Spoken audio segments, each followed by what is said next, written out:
Hello again. Welcome. My name is Aga. Welcome to Aga Kalera channel. And today we'll be watching why so many people need glasses now. As you can see, I need glasses.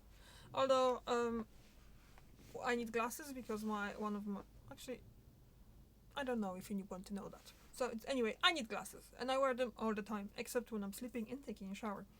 So yeah, so this is something that I'm interested in because apparently there's more and more people wearing glasses. So let's just jump into it, huh? Okay, and start. Let's At play. some Oh, point and it's growing from up, Vox. my vision changed. I like that channel. And slowly, I stopped being able to see past about this far in front of my face. Basically, anything past like 10 inches in front of my eyes is blurry. So eventually, I got glasses. Okay. And with them, my world turns from this to this. Mm-hmm. This whole experience, as inconvenient as it is more widespread than it's ever been. I don't know. I'm finding myself looking weird without the glasses. I don't like myself without the glasses. I like glasses. But they're still trying to figure out why this is. Rates of myopia or I would nearsightedness say needing glasses to all see the things screen far time away that we have do. been rising for decades. In the Yeah. US, where I live, just 25% of people were myopic in 1971. By 2004, that number was up to 42%. And if current trends continue, it's estimated that half of the world's population will be myopic by 2050.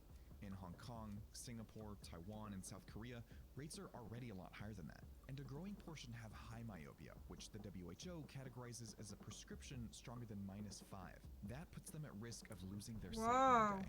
For decades, researchers thought that whether or That not is- you needed glasses wow. was just a matter of genetics. And Mine it are really like is. -2, Having one -2.5, myopic parent doubles but your odds of being nearsighted, and having two increases the odds fivefold. But human genetics don't change this fast.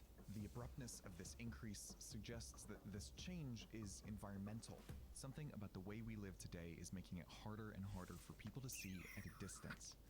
So what could it be? Yeah, there you go. I think I know. I think everyone knows. Most people are born with eyes that are too short from front to back. In this shape, the lens focuses images behind the retina. That's the Huh, light-sensitive that might tissue change my at the mind back of then. the eye. That makes the eye hyperopic, or farsighted, blurry up close and clear from far away. But as we grow up, our eyes grow too, until they reach a spherical shape. In this shape, the lens focuses light directly onto the retina and produces a clear image. But sometimes, the eye keeps growing longer. In this Oh. shape, the lens can focus up-close images onto the retina, but at a distance, images focus at a point in front of the retina, making distance vision blurry. So all of us with myopia just have eyeballs that have grown too long. The eye does not look like a basketball anymore. It looks more like a rugby ball. That's Xiangmei Sao. She's a myopia epidemiologist and physician in Singapore. It is a lifelong disease, so once you're myopic, it doesn't regress. So what's making more and more people's eyes grow longer than they should? The evidence points to the way we spend time in childhood and adolescence. That's when our eyes grow fastest, so it's when most people's myopia develops and then stabilizes, though it can develop later if you abuse your vision enough. Two factors in particular have the biggest influence: near work, or the time that we spend looking at things up close, and how much time we spend indoors. In a healthy Oh, eye, yeah. muscles have to squeeze the lens in order to focus up-close images onto the retina. So some experts theorize that if your eyes So I was grow wrong up about the straining screen to time, look at as it- things up close a lot of the time, they'll just grow longer to reduce that strain. But the evidence on this explanation is mixed. The stronger explanation is time spent indoors. Exposure to bright outdoor light stimulates the production of dopamine in the retina. This neurotransmitter regulates the eye's growth. Without enough dopamine, the eye doesn't know when to stop growing. And indoors, it's hard to get enough. The light from the sun has up to 100,000 lux on a sunny day, whereas in a room, the light levels generally are only about 200 to 300 lux. But between electronic devices and early emphasis on academics, eye experts believe that children today are growing up with a combination of too little daylight and too much time doing things up close. And nowhere is that more apparent than in East and Southeast Asia. Children in Asia are not spending that amount of time outside. This could possibly be because of the education system. It has become much more competitive. The children have a lot more homework. They attend tuition centers and they spend more time reading and writing. Needing glasses or contacts to see for the rest of your life is obviously inconvenient. But in the long term, the consequences of that distorted eyeball shape can become serious. University of Houston professor of optometry Mark Bullimore explained this to me. You know, you're born with a finite amount of tissue that make up the various coats of your eyeball. Excessive elongation of that, quite simply, places additional stress on those structures. The retina's been stretched so much that it starts to break and then sort of peel off like an old piece of paint. The longer those eye structures are stretched, the higher the risk of disorders like myopic macular degeneration, retinal detachment, glaucoma, and cataracts. So Oh, we're finding this that's almost altogether linear coming from the relationship myopic between disease, is the it? amount of myopia and the risks into your vision Myopia. later in life. We used to think about myopia as an optical defect. Now we think about it much more as a disease. And the earlier a child becomes myopic, the more serious their myopia can become, and the greater the risk of debilitating conditions, which means it's important to intervene as early as possible.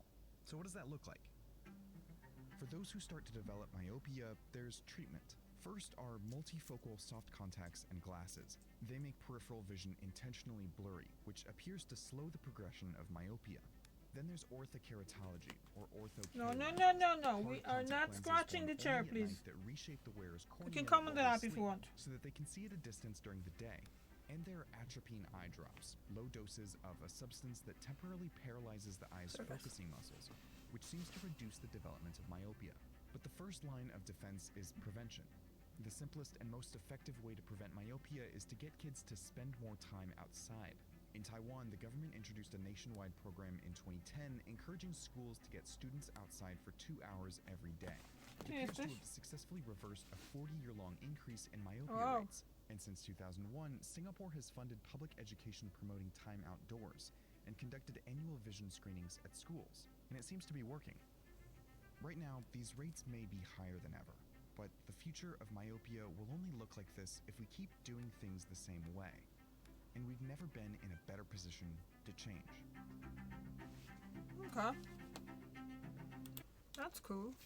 Well, I was blaming the TVs and screen. It's kind of probably that have something to do with it too, but it's just basically all the reading, spending. Oh, that's interesting. I never thought about the fact that spending time indoors all the time. That's gonna be. Oh, dinner's ready. That's gonna be bad for our eyes. Okay, guys. So the dinner is ready. My husband isn't here yet, so yeah, at least that. I don't know what time is it. But, no, he'll be here soon. So thank you very much for watching. All the details for that video for Vox, check out their videos because they're very interesting, are in the description box below, and I'll see you tomorrow with another interesting video. Interesting to me anyway. That's why I'm doing reactions, because I like them. Okay, bye.